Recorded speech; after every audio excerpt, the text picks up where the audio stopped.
Судството е се уште на врвот на институциите со најлоша оценка од граѓаните, покажува истражувањето на јавното мислење за поглавието од Европската унија што ги опфаќа правосудството, корупцијата и темелните права. 62% од испитаниците се изјасниле дека немаат доверба во правосудниот систем. Години наназад правосудството останува да биде, да речам, на дното, кога станува збор за довербата на граѓаните, секако неговата ефективност е позната, долготрајноста на судските постапки, тоа што ние секојдневно го гледаме и низ нашата работа.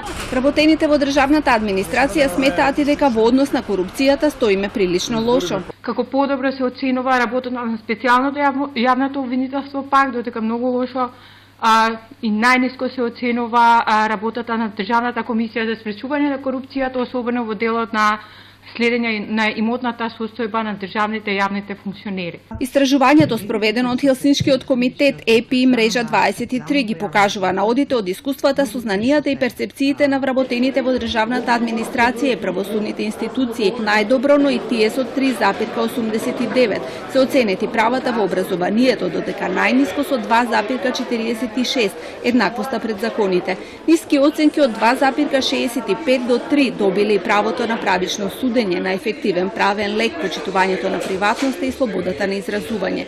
Купно 47% од испитаниците сметаат дека институциите имаат капацитет да ги спроведат реформите во областа на поглавјето 23 за ЕУ.